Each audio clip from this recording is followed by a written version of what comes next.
Dan apa yang dilihat Dika, ternyata itu bukan bapaknya Dika. Dika melihat sosok itu sangat menyeramkan, karena Dika melihat wajah sosok itu penuh dengan sisik ular dan matanya menyala-nyala seperti api.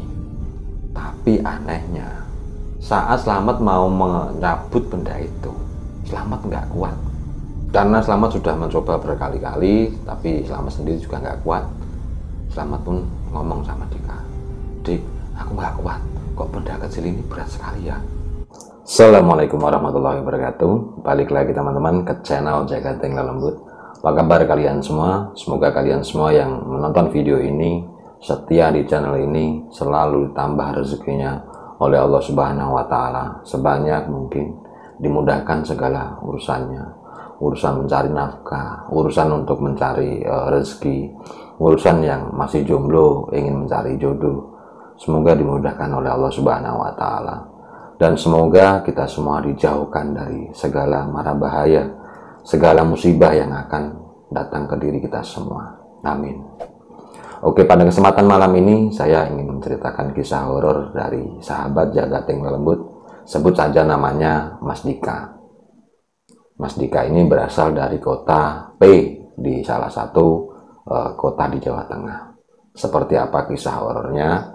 Tapi sebelum teman-teman menonton videonya, buat teman-teman yang lain yang baru gabung di channel ini, jangan lupa like, komen, dan subscribe di channel ini agar teman-teman tidak ketinggalan kisah horor di channel Jagating Lelembut.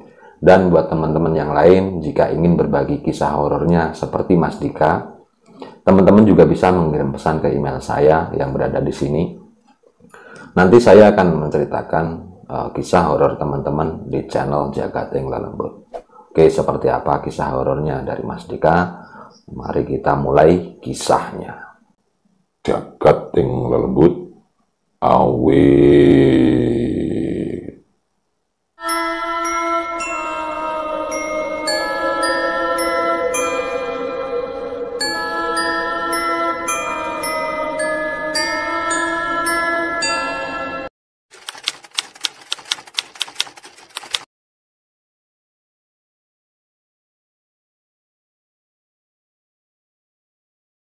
Kisah horor ini terjadi di tahun 1997. Memang kisah ini sudah cukup lumayan lama terjadi, tapi kisah ini masih sangat membekas di dalam hatinya Dika. Karena di dalam kisah inilah Dika harus berpisah dengan ibunya dan melihat wajah ibunya untuk yang terakhir kali. Saat itu Dika masih duduk di bangku kelas 5 SD, kalau umur mungkin sekitar 11 atau 10 tahunan. Karena Dika masih kecil, dan Dika sendiri adalah anak tunggal dari bapak ibunya, yang dia tahu saat itu ya cuman main, belajar, sekolah, tidur, main, belajar, sekolah, tidur. Udah cuman itu aja kegiatannya Dika saat itu. Nah, waktu itu di hari Sabtu di malam minggu, sekitar habis Isya, Dika bermain bersama temannya, sekitar ada 10 orang. Mereka bermain petak umpet di depan rumahnya Dika. Nah, saat itu Dika ngumpet di kebun di sebelah rumahnya. Dan kebun itu juga masih kepunyaannya bapaknya Dika.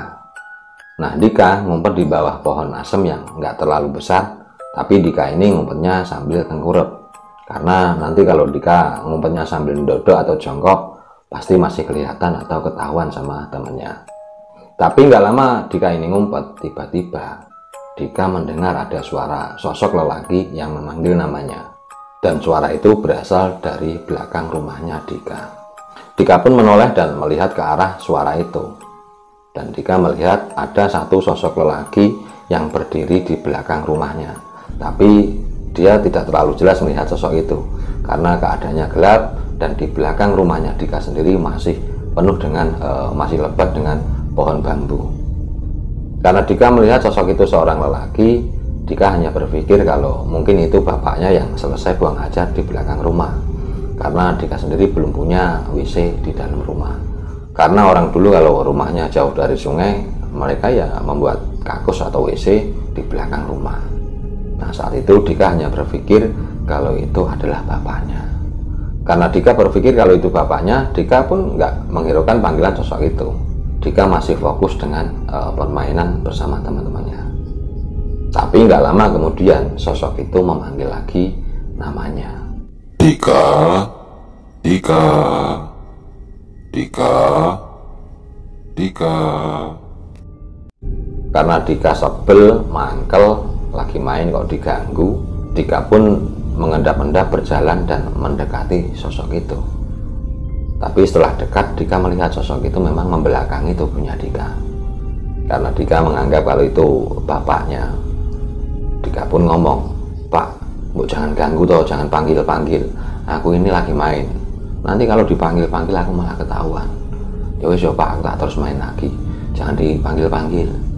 Setelah Dika mengatakan seperti itu, sosok itu pun membalikkan badannya. Dan apa yang dilihat Dika, ternyata itu bukan bapaknya Dika. Dika melihat sosok itu sangat menyeramkan, karena Dika melihat wajah sosok itu penuh dengan sisik ular dan matanya menyala-nyala seperti api. Karena Dika sadar kalau itu bukan bapaknya, Dika pun langsung lari ke depan dan menghampiri teman-temannya. Setelah sampai di dekat teman-temannya dan Dika sendiri sudah merasa aman, Dika langsung nangis.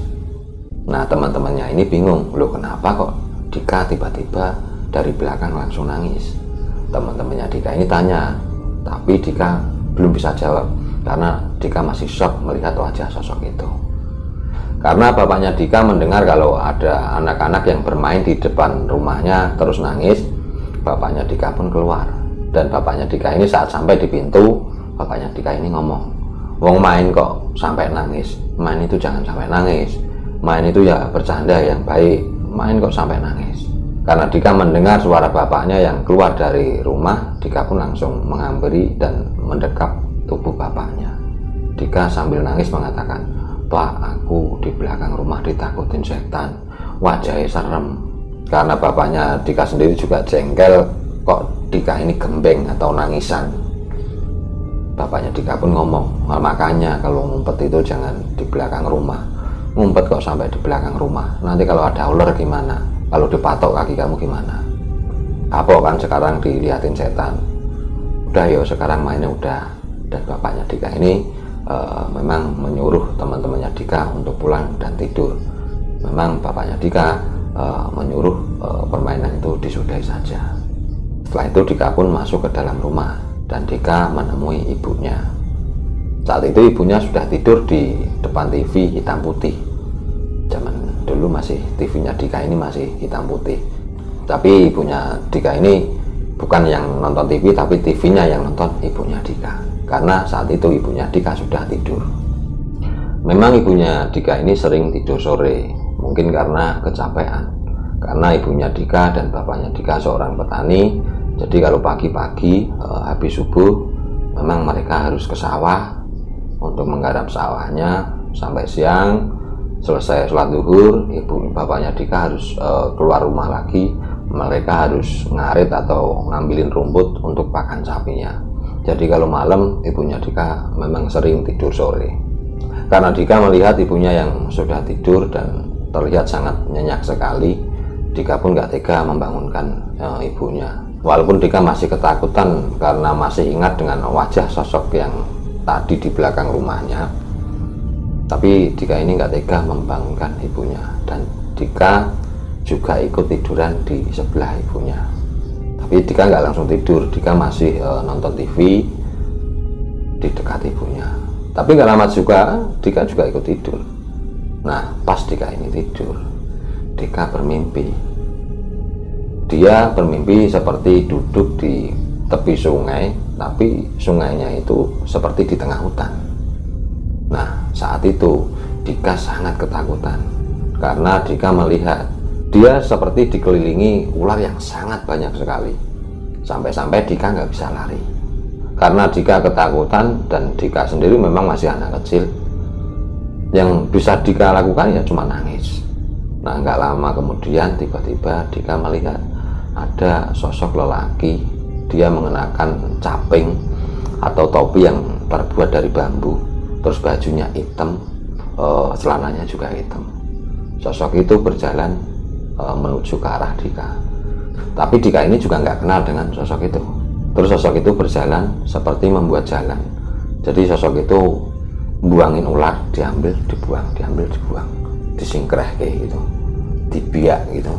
Nah, setelah jadi jalan, sosok itu pun langsung mendekati Dika. Setelah sampai di dekat Dika, sosok itu duduk dan mengatakan, "Wes nang, jangan takut, ular-ular itu nggak bakal gigit kamu kok, tenang." Karena Dika nggak kenal dengan sosok itu, dan wajahnya masih tertutup dengan caping atau topi yang terbuat dari bambu itu. Dika pun melihat, memperhatikan wajah sosok itu. Dan apa yang dilihat Dika? Ternyata sosok itu adalah sosok yang tadi dia lihat di belakang rumahnya. Tapi Dika merasa ada yang beda, karena Dika melihat mata sosok itu nggak menyala seperti api, tapi seperti hewan, seperti ular, mungkin seperti itu kalau bahasanya yang dilihat Dika.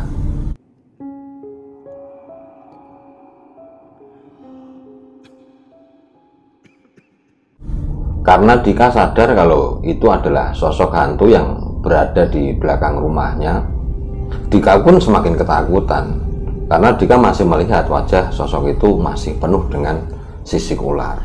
Nah, saat itu Dika mau kabur, tapi Dika sendiri nggak bisa lari karena dia dikelilingin sama ular. Tapi kalau nggak mau kabur, di dekatnya Dika itu adalah hantu. Karena Dika nggak bisa berbuat apa-apa, saat itu Dika hanya bisa menutup wajahnya dengan kedua tangannya. Tapi nggak lama Dika ini menutup wajahnya, sosok itu memegang tangannya Dika dan dia mengatakan, "Nak, jangan takut, aku nggak jahat kok. Ayo berdiri, kamu tak gendong sekarang, tak anterin pulang." Karena sosok itu ngomongnya atau kata-katanya sangat lembut, sangat halus, Dika pun memberanikan diri untuk membuka tangannya yang menutupi wajahnya. Setelah itu Dika memperhatikan wajah sosok itu lagi, dan Dika melihat sosok itu tersenyum, dan dia mengatakan lagi, "Wes, jangan takut, ayo ikut sama aku, tak gendong kamu, tak antarin pulang." Karena Dika merasa sosok itu kok sangat baik, kok suaranya sangat lembut. Rasa takutnya Dika ini berkurang, dan dia pun berdiri, terus dia minta gendong sama sosok itu. Setelah itu sosok itu berdiri dan dia berjalan ke arah yang Dika sendiri nggak tahu. Tapi Dika ini merasa aneh, kok nggak sampai-sampai. Belum lama Dika berpikir seperti itu, tiba-tiba sosok itu berhenti berjalan dan dia menunjuk ke salah satu arah dan dia mengatakan, "Nak, itu kan rumah kamu. Kamu hampir sampai ke rumah kamu. Udah, sekarang kamu turun aja ya. Udah nggak ada ularnya kok." Setelah itu Dika pun turun dan Dika terus berjalan sambil digandeng sosok itu. Tapi Dika nggak merasa takut, karena pas digendong Dika merasa sosok itu menggendong Dika seperti sangat ikhlas sekali, tenang di perasaan Dika. Jadi pas diturunin terus Dika berjalan sambil digandeng, Dika udah nggak merasa takut lagi. Setelah sampai di dekat rumahnya Dika, dan saat itu Dika sangat ingat kalau dia berada di kebun di sebelah rumahnya Dika, sosok itu pun berhenti. Setelah itu sosok itu mengatakan, "Nah, sekarang kamu sudah sampai di rumah kamu. Udah, sekarang kamu masuk ya. Tapi sebelum kamu masuk ke rumah kamu, Bapak mau bilang, Bapak boleh nggak ikut sama kamu. Karena Bapak senang kalau bisa ikut sama kamu." Karena Dika sudah merasa tenang dan sudah merasa nggak takut lagi dengan sosok itu, spontan Dika pun menjawab, "Iya Pak, nggak apa-apa. Lah emang Bapak ikutnya gimana?" Dan sosok itu tersenyum dan mengatakan, "Udah, nggak usah tahu gimana caranya. Yang penting kamu boleh kalau Bapak ikut sama kamu. Terus kamu ingat ya nanti sebelum masuk ke rumah kamu, Bapak mau menitipkan satu benda sama kamu. Ayo ikut sama Bapak." Setelah itu sosok itu pun menarik tangannya Dika lagi, menggandeng tangannya Dika lagi, dan menuju ke salah satu tempat. Setelah sampai di tempat itu, Dika ingat, kan ini pohon asem yang tadi atau dia buat ngumpet saat main petak umpet. malam-malam. Karena Dika saat itu hanya ingat kalau bermain petak umpet itu sudah beberapa hari yang lalu. Setelah sampai di bawah pohon asem itu, sosok itu mengatakan, "Ini ada besi kecil, nak. Kapan-kapan diambil ya. Tapi jangan sekarang. Nanti kapan-kapan diambil aja. Ini kenang-kenangan buat kamu. Kamu mau nggak nerima kenang-kenangan dari Bapak?" Dika saat itu menjawab, "Iya, Pak. Saya mau." "Lah terus kapan, Pak, saya bisa mengambil benda kecil ini?" Dan sosok itu menjawab, "Ya kapan-kapan, kalau kamu ingat diambil aja. Udah sekarang kamu masuk ke rumah aja. Mungkin kamu udah ditungguin sama orang tua kamu." Setelah sosok itu menyuruh Dika masuk rumah, Dika pun nurut dan dia masuk ke rumahnya Dika lagi. Nah, saat Dika membuka pintu rumah itu, tiba-tiba keadaannya menjadi gelap. Setelah itu Dika pun mulai merasa sadar kalau dia tadi itu bermimpi. Nah, saat Dika ini bangun dari tidurnya, Dika melihat kalau jam menunjukkan sekitar jam 3 pagi.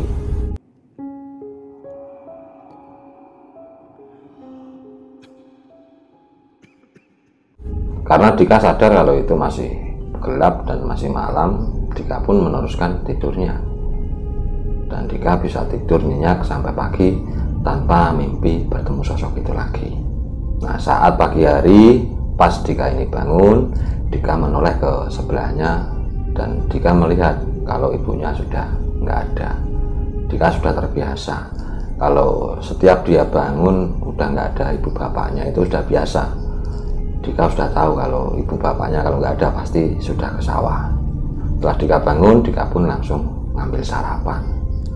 Jadi memang ibunya Dika kalau sebelum pergi ke sawah, ibunya Dika ini sering membuatkan sarapan dulu untuk Dika. Nah, setelah selesai sarapan, karena waktu itu hari Minggu, Dika nggak punya kegiatan apa-apa, nggak sekolah, Dika pun pergi ke salah satu rumah temennya, sebut saja namanya Slamet. Setelah sampai di rumah Slamet, ya seperti anak kecil yang lain, mereka bercanda, main gangsingan yang terbuat dari tanah. Ya cuman seperti itu aja permainannya Dika waktu masih kecil.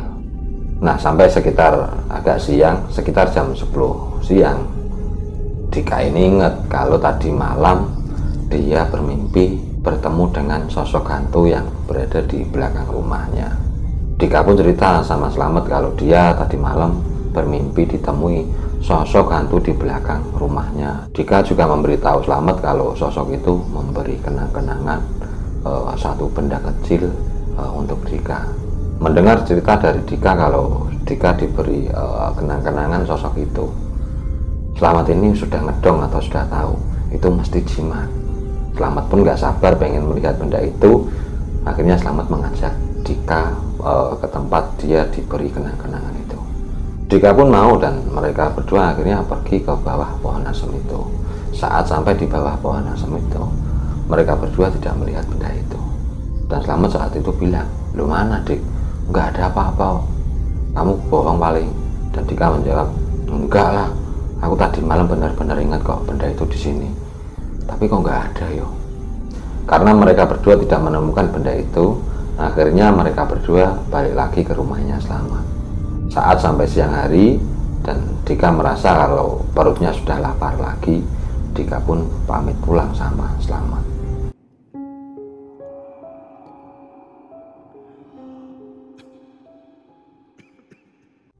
Singkat cerita, sampai di malam harinya, sekitar habis maghrib, Slamet ini datang ke rumahnya Dika. Karena memang mereka berdua ini ada sahabat yang baik. Tapi malam itu Dika masih ingat dan penasaran dengan benda itu. Saat Slamet sampai di rumahnya Dika, mereka sudah main-main. Dika ini ngomong lagi sama Slamet, "Met, aku masih penasaran sama benda itu. Yuk kita cari lagi yuk." Dan Slamet saat itu menjawab, "Oh yuk malam-malam yuk, nggak kelihatan. Oh tadi siang aja nggak ada kok." Dan Dika saat itu menjawab, "Udah tunggu sebentar yuk, aku tak ngambil alat dulu." Setelah itu Dika pun masuk ke dapur dan ternyata dia mengambil satu pisau dan mengambil senter. Karena Slamet melihat Dika membawa pisau dan senter, Slamet ini sudah paham pasti Dika ini pengen menggali di bawah pohon asem. Akhirnya mereka berdua berjalan lagi menuju ke bawah pohon asem itu. Saat sampai di bawah pohon asem itu, Slamet ini yang nyanterin dan Dika yang ngorek-ngorek atau yang gali tanah di bawah pohon asem itu. Nggak lama Dika gali tanah di bawah pohon asem itu. Dika merasa seperti pisaunya ini menyentuh benda yang sangat keras. Setelah itu Dika pun membersihkan sekeliling benda yang dirasa sangat keras itu, dan ternyata benar, benda itu ada di bawah pohon asem itu. Setelah itu Dika pun ngomong sama Slamet, "Mat, ini bendanya ketemu, Mat." Karena Slamet penasaran dan Slamet sendiri sudah paham itu pasti jimat, Slamet pun ngomong sama Dika, "Dik, ini santarannya kamu yang pegang, benda ini biar aku yang nyabut aja ya." Karena Dika sudah merasa senang karena bendanya sudah ketemu atau sudah kelihatan, Dika pun mempersilahkan Slamet untuk mengambil benda itu. Dan Dika saat itu yang gantian memegang senter. Tapi anehnya, saat Slamet mau menyabut benda itu, Slamet nggak kuat. Karena Slamet sudah mencoba berkali-kali, tapi Slamet sendiri juga nggak kuat. Slamet pun ngomong sama Dika, "Dik, aku nggak kuat, kok benda kecil ini berat sekali ya." Nah saat itu Dika nggak percaya, "Lu mosok, benda sekecil itu kok nggak kuat, ya aneh." Nah setelah itu Slamet pun gantian yang memegang senter itu. Saat Dika mencabut benda itu, Dika merasa enteng sekali, seperti brol gitu. Tapi ada yang aneh, seketika benda itu tercabut, daun pisang di satu kebun itu langsung terbakar. Mereka berdua pun kaget, langsung lari masuk ke rumah. Tapi saat mereka berdua ini lari, memang Dika sudah membawa benda itu. Saat sampai di dalam kamar, mereka berdua ini cuma saling pandang.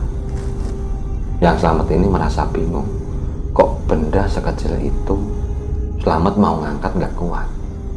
Terus kalau yang Dika, kok benda sekecil ini pas dicabut, daun pisang di satu kebunnya Dika itu langsung terbakar. Jadi mereka berdua itu saat di kamarnya Dika, mereka saling pandang, saling bengong, mereka pada bingung. Pokoknya mereka bingung bercampur aduk takut. Saat itu Dika sudah tahu kalau Slamet ini ketakutan, karena Dika melihat wajahnya Slamet ini sangat panik. Dika melihat Slamet itu bengong. Karena Dika pengen mencairkan suasana, Dika pun pura-pura mengajak Slamet ke kamar mandi dan mengajak Slamet untuk mencuci benda itu. Slamet saat itu nggak mau karena sepertinya dia masih ketakutan. Tapi Dika ini memaksa. Akhirnya Slamet pun mau. Setelah benda itu tercuci bersih, mereka berdua pun masuk ke kamar lagi. Dan Dika melihat benda itu seperti huruf S, tapi setiap ujungnya itu seperti ada kepala ular. Dika pun tanya sama Slamet, "Ini benda apa ya, Mat? Kok aku dikasih kenang-kenangan benda seperti ini?" Karena Slamet sendiri masih kecil, belum tahu nama-nama jimat atau benda-benda gaib. Slamet saat itu menjawab, "Ya nggak tahu, Dik. Ya kan kamu yang dikasih kenang-kenangan itu." Nah waktu itu sudah sekitar agak malam, mereka ngobrol tentang benda itu. Slamet pun pamitan pulang sama Dika. Setelah Slamet pulang, Dika juga memutuskan untuk tidur. Nah saat Dika ini tidur, Dika ini bermimpi lagi. Dia ditemui sosok itu lagi. Nah sosok itu mengatakan, "Terima kasih ya nak, karena kamu sudah memperbolehkan Bapak untuk ikut bersama kamu. Dan Bapak sangat senang sekali karena kamu memperbolehkan Bapak selalu hadir bersama kamu." Karena Dika sudah merasa tidak takut, Dika pun menjawab, "Iya Pak, nggak apa-apa, saya juga senang kok kalau menerima pemberian dari Bapak." Setelah itu mereka berdua pun antara Dika dan makhluk gaib itu saling berteman. Dan semalaman itu memang Dika merasa dia tidur ditemani oleh sosok hantu itu. Tapi Dika memang sudah merasa nggak takut.